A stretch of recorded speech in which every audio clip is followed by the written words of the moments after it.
الحمد لله الذي كتب الموت بين خلق درا فكلهم رهائن للفناء،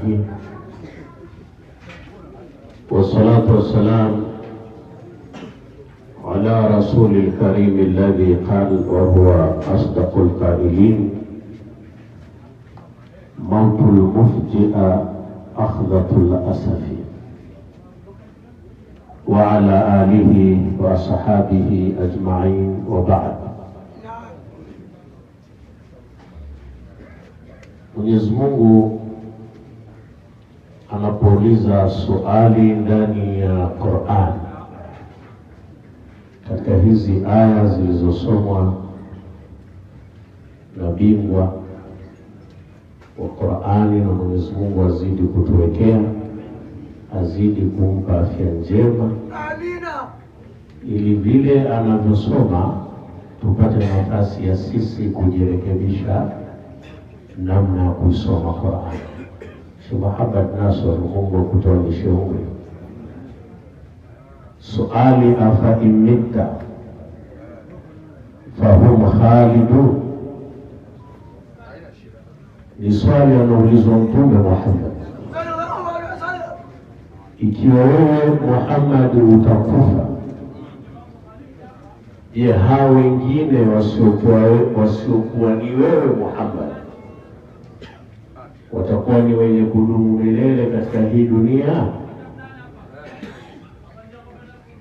Swali hili lina maqam ya ta'dhim, ma'rad ta'dhim wa Mtume sallallahu alaihi wasallam, ni ma'rad ta'dhim wa tashrif wa tajdil li Rasulillah, kuonyesha hata kukizungumzwa habari ya msiba, ndani yake Mtume Muhammad anatukuzwa. Na hivyo ndivyo ilivyo kwamba afa imita fahum khalidun, na ni hapo ni baada ya Mwenyezi Mungu Subhanahu wa Ta'ala kuweka wazi kwamba wama ja'alna li bashari min qablika al-khulda, hatujapanga. Mungu asema hajapanga, wanajaala katika faalu shuru'i, watu wa ilmu wanajua namna ya kwenda na jaala katika tafsiri zake. Sijawahi kupanga mimi au kuweka kwa mtu yoyote kabla yako kuishi milele. Kwa hiyo suala la kifo ni swala ambalo lishahukumiwa tangu azali. Ndio maana hapa mwisho asema kullu nafsi dha'iqatul mauti, kwamba kila nafsi itaonja umauti. Bahati nzuri tu ni wakifa wajawema kama hawa, masomo tunayosoma katika vitabu mbalimbali, katika hadithi za Mtume sallallahu alaihi wasallam, katika Qur'ani yenyewe, yanatupa taslia, yanatupa liwazo kwamba akifa mja mwema ambaye umri wake kama ulivyoelezwa hapa punde umechakaa katika kusomesha kitabu cha Allah, lakini umechakaa pia katika kusomesha ulumi za aina mbalimbali. Mwanazuoni huyu ambaye atatuondokea, masomo tunayosoma kutoka kwenye Qur'an yanatupa moyo kwamba kufa kwake inakuwa ni bora kuliko hata kuishi katika dunia. Wa inna dara al-akhirata la hiya al-hayawan law kanu ya'lamun, kwamba maisha ya akhira ndio maisha ya sawasawa, ndio uhai wa sawasawa, lau kama watu wangekuwa wanajua. Kwa hiyo akifa mtu wa kiakhira ambaye alikuwa akiishi katika hii dunia, wa kiakhira kwa maana maisha yake sehemu kubwa anaitumikia akhira kuliko anavyotumikia dunia, ni kwamba huyo anakwenda kwao anatoka ugenini anakwenda kwao. Ni mtu wa kiakhera, na watu wa kiakhera wakifa kama tunavyosema, basi ni kheri na wao wanapenda. Moja kinachofurahisha ni kukutana na waja wema waliotangulia. Kuna mambo mengi yanayofurahisha watu wanaokufa, miongoni mwa hao ni kukutana na waja wema wanaotangulia. Tunakumbuka hata aya 110 surati Yusuf. Nabiullah Yusuf, moja katika dua yake aliomba kwamba akutanishwe na waja wema. Tawaffani musliman wa alhiqni bisalihin, kwamba nifishe mimi hali ya kuwa ni Muislamu barabara, lakini nikutanishe na waja wema wa Allah subhanahu. Kwa hiyo mja mwema anaishi katika dunia, moja furaha yake kubwa ya kufa ni kukutana na waja wema wa Mwenyezi Mungu. Na hapo ni baada ya Nabii Yusuf alayhi salam kutilia mashaka vitu viwili, ufalme na ilmu. Qad ataitani min al-mulk wa 'allamtani min ta'wil al-ahadith, umenipa mimi ufalme na kazungumza vizuri. Min al-mulki, akusema qad ataitani al-mulka, kwamba umenipa ufalme wote. Hapana, katuwekea nini ya tabi'i ili kujifunza kwa kile anachokupa Allah subhanahu. Qad ataitani min al-mulki, hakika umenipa mimi sehemu katika ufalme, akijua al-mulku lillah, ufalme wote ni wa Mwenyezi Mungu subhanahu wa ta'ala. Akasema qad ataitani min al-mulki, hakika umenipa mimi sehemu katika ufalme, sehemu ndogo sana katika ufalme. Wa 'allamtani min ta'wil al-ahadith, na umenifundisha mimi sehemu ndogo katika ilmu ya kufasiri hizi ndoto hizi. Mwisho huku, baada ya kutilia mashaka ufalme unavyoweza kumhadaa mtu kamuondoa katika lengo la kiakhera, na hata ilmu namna inavyoweza ikamhadaa mtu ikamuondoa katika lengo la kiakhera, mwisho akaomba afya vizuri, tawaffani muslima wa alhiqni bisalihin, naomba unifishe mimi hali ya kuwa ni Muislamu, lakini unikutanishe na waja wema. Kwa hiyo moja ya furaha kubwa ya wenzetu wanaotangulia mbele ya haki ni kukutana na waja wema wa Allah subhanahu, kama anavyosema Mtume sallallahu alaihi wasallam. Lakini kukutana kwao si furaha sana kama kupokelewa. Waja wema wa Allah subhanahu, sisi tunatakiwa kuwatawalia, kuwazungumza kwa namna tunavyoona kwa dhahiri yake. Nahnu natawalla bidhahiri wallahu yatawalla bisarair. Ni kweli Allah ndio a'lam, Mungu ndiye anayejua zaidi, lakini sisi tutawalia yale tunaona kwa dhahiri. Kwa Sheikh Hamdani ni mmoja katika waja wema wa Mwenyezi Mungu. Humuli yake inaonyesha. Imam Ghazali anasema dalili ya mja wema na pia dalili ya mtu mwenye akili ni kathratul humuli. Dalili ya mtu mwenye akili na dalili ya mja wema ni wingi wa kujichimbia, kujishusha. Ndivyo halikuwa mzee wetu huyu na wengi, na anakwenda kukutana na wengi wa sampuli hii huko anapokwenda. Sasa tuambiwa kwamba akifa mtu kama huyu anapokelewa. Idha qubidati nafsul mu'minu talaqahu ahlu rahma min ibadillah kama yalqawna albashira fi dunia. Sema anapokufa, inapotolewa roho ya mtu mwema, huyu mtu mwema huyu wanampokea ahlu rahma min ibadillah, watu wa rehma katika waja wa Mwenyezi Mungu, kama vile anapopokelewa mtu mwenye habari nzuri katika dunia, mwenye habari za kufurahisha. Fayukbilunahu, kisha wanamkabili, liyasaluhu, ili wamuulize. Kwa hiyo tuna matumaini, na ndivyo ilivyo kwa maisha yake.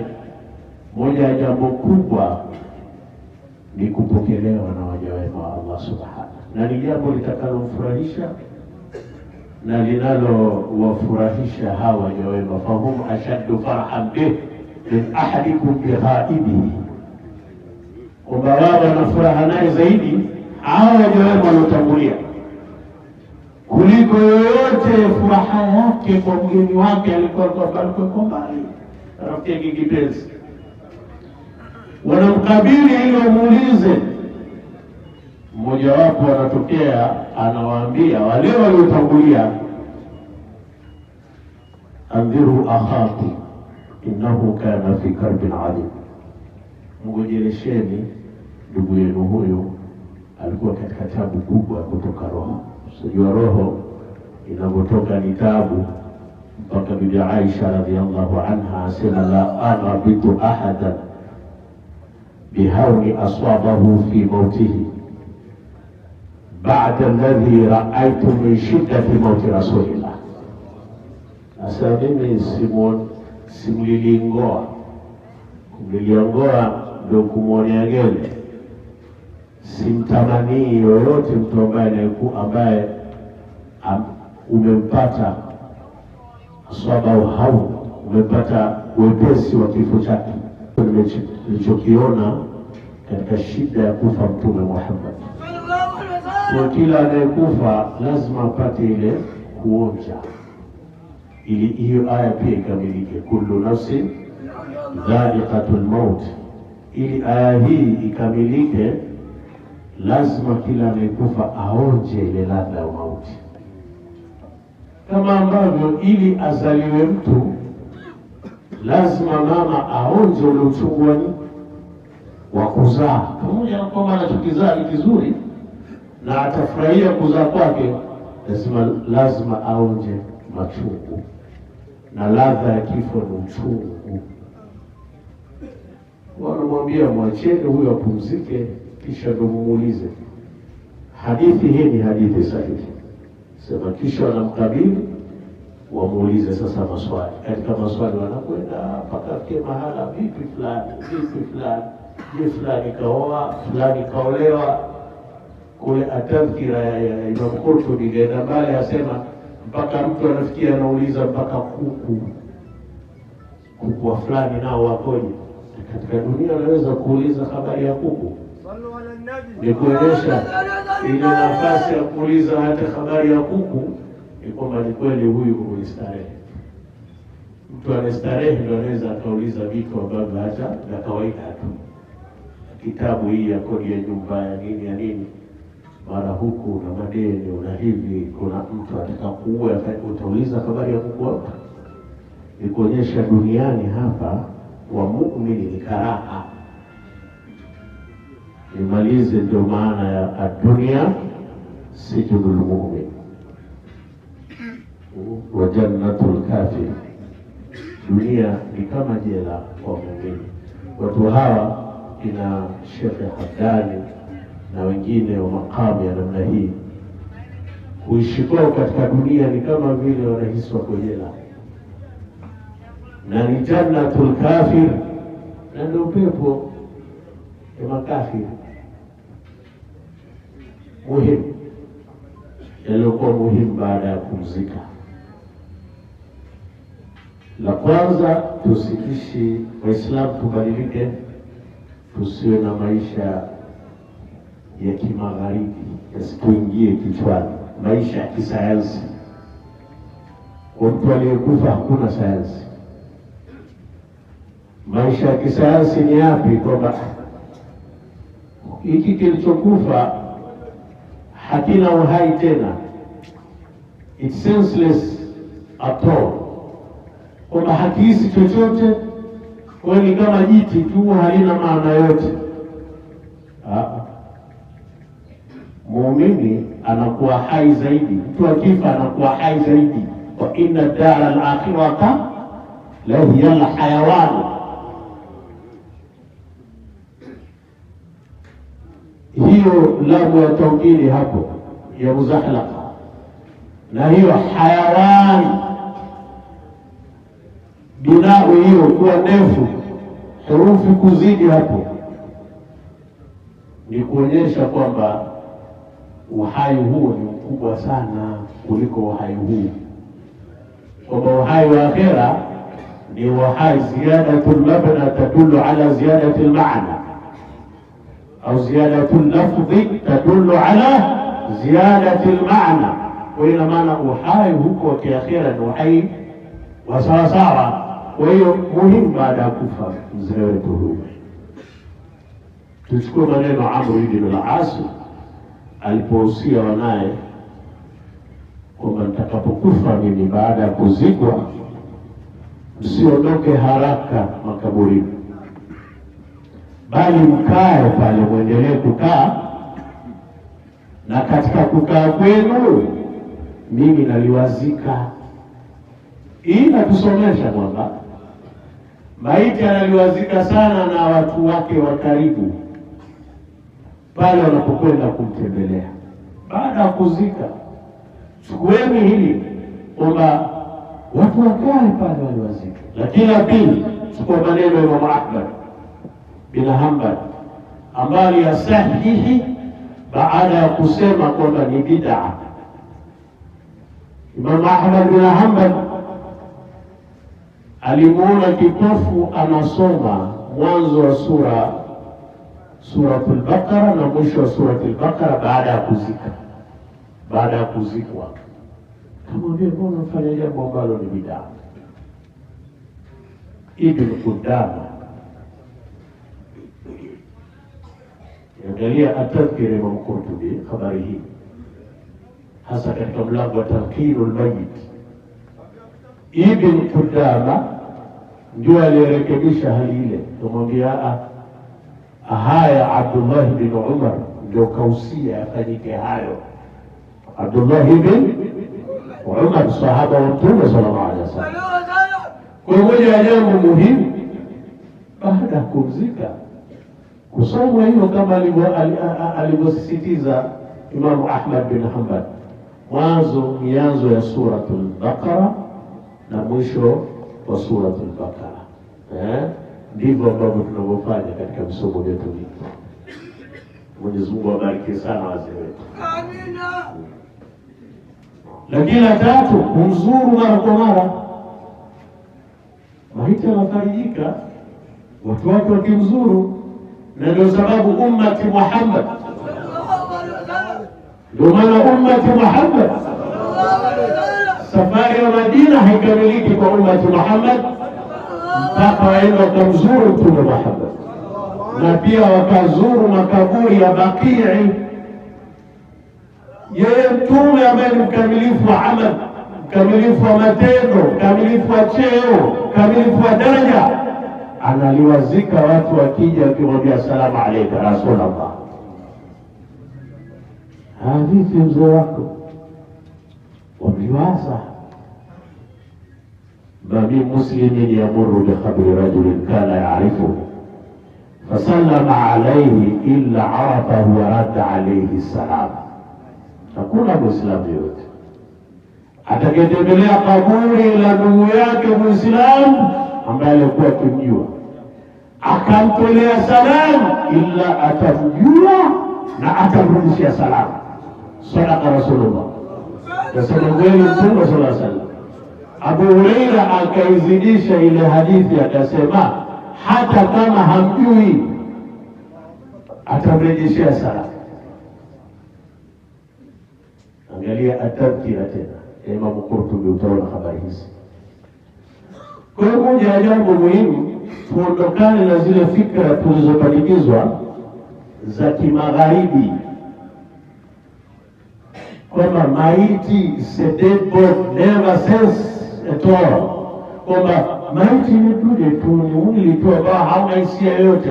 Maiti ana hisia, taadha bima taadha bihi hayyun, maiti anaudhika kwa kile kinachomuja alikuwa hai. Ndio maana alipokufa Abdullah ibn Rawah, kila baada ya swala Abu Darda alikuwa akiomba dua akisema, Mwenyezi Mungu, na kuomba unikinge na kile ambacho kitamuudhi rafiki yangu Abdullah ibn Rawah.